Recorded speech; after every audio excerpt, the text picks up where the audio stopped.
আসসালামু আলাইকুম প্রিয় দর্শক, স্বাগত জানাচ্ছি বিডি চ্যানেল 4 রাতের সংবাদে। পুরো সংবাদ জুড়ে আপনাদের সাথে আছি আমি মাহফুজা পলক। শুরুতে জানিয়ে দিচ্ছি আলমগীর হোসেন সিটি সংবাদ শিরোনাম।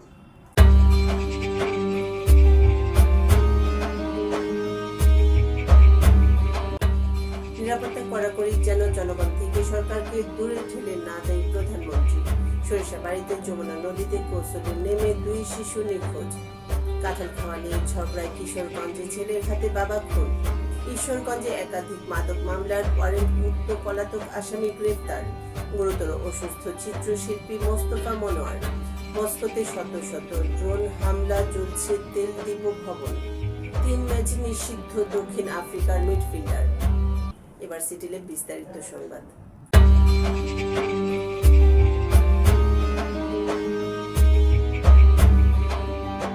প্রধানমন্ত্রী তারেক রহমান বলেছেন, সরকার প্রধান হিসেবে জনগণের বিশ্বাস ও ভালোবাসার উপর আমার সবচেয়ে বেশি নির্ভরতা। তাই নিরাপত্তার ঘেরাটোপ যাতে সরকার প্রধানকে জনগণ থেকে দূরে ঠেলে না দেয়, উন্নত বাহিনী হিসেবে সেদিকে বিশেষভাবে লক্ষ্য রাখার জন্য এসএসএফ এর প্রতি আহ্বান জানাই। আজ তেজগাঁওয়ের প্রধানমন্ত্রীর কার্যালয়ে স্পেশাল সিকিউরিটি ফোর্সের এসএসএফ 40তম প্রতিষ্ঠা বার্ষিকী উপলক্ষে আয়োজিত অনুষ্ঠানে তিনি এসব কথা বলেন। এবার স্যাফরন ডিলাক্স স্থানীয় সংবাদ।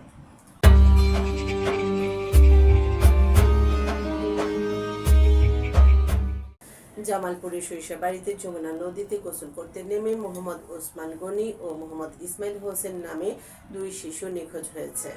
আজ দুপুরে উপজেলার পিংনা ইউনিয়নের রাধানগর সানশেড পয়েন্ট এলাকায় যমুনা নদীর পানিতে এই নিখোঁজের ঘটনা ঘটে। কিশোরগঞ্জে কাঁঠাল খাওয়া নিয়ে ঝগড়ায় ছেলের হাতে বাবা খুন হওয়ার ঘটনা ঘটেছে। মঙ্গলবার সন্ধ্যায় কিশোরগঞ্জ সদর উপজেলার মাঝখাপন ইউনিয়নের চৌধুরীহাটি গ্রামে এই ঘটনা ঘটে। এই ঘটনায় চাঞ্চল্যের সৃষ্টি হয়েছে এবং এলাকায় শোকের ছায়া নেমে এসেছে।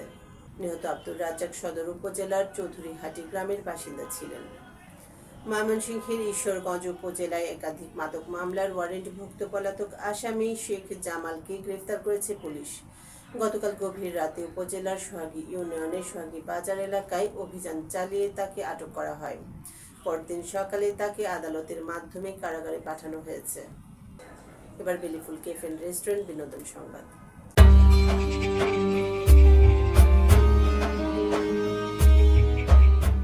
দেশ বরেণ্য সাংস্কৃতিক ব্যক্তিত্ব চিত্রশিল্পী মোস্তফা মনোয়ার গুরুতর অসুস্থ হয়ে রাজধানীর একটি হাসপাতালে আইসিইউতে চিকিৎসাধীন আছেন।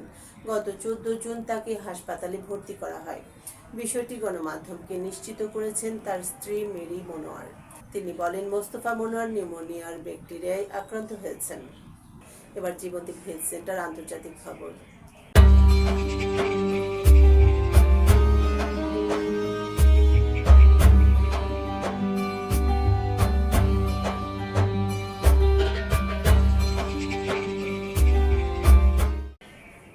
মাত্রায় যুদ্ধ শুরুর পর রাশিয়ার রাজধানী মস্কো সবচেয়ে বড় ইউক্রেনীয় হামলার শিকার হয়েছে।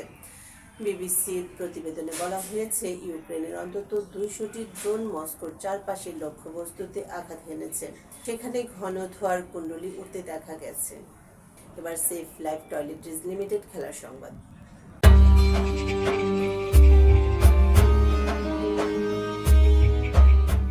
বিশ্বকাপের উদ্বোধনী ম্যাচে মেক্সিকোর বিপক্ষে শৃঙ্খলাজনিত কারণে লাল কার্ড পান দক্ষিণ আফ্রিকার midfielder Themba Zwane. Mexican defender Roberto আলভারাডোর মুখে আঘাত করে তাকে লাল কার্ড দেখান ম্যাচ রেফারি। এবার দক্ষিণ আফ্রিকার এই ডিফেন্ডারকে বড় শাস্তি দিল ফিফা। জোয়ানিকে 3 ম্যাচের জন্য নিষিদ্ধ করেছে সংস্থাটি। দর্শক, সংবাদ শেষ করার আগে ম্যাপল ইন্টারন্যাশনাল স্কুল শিরোনামগুলো আরও একবার।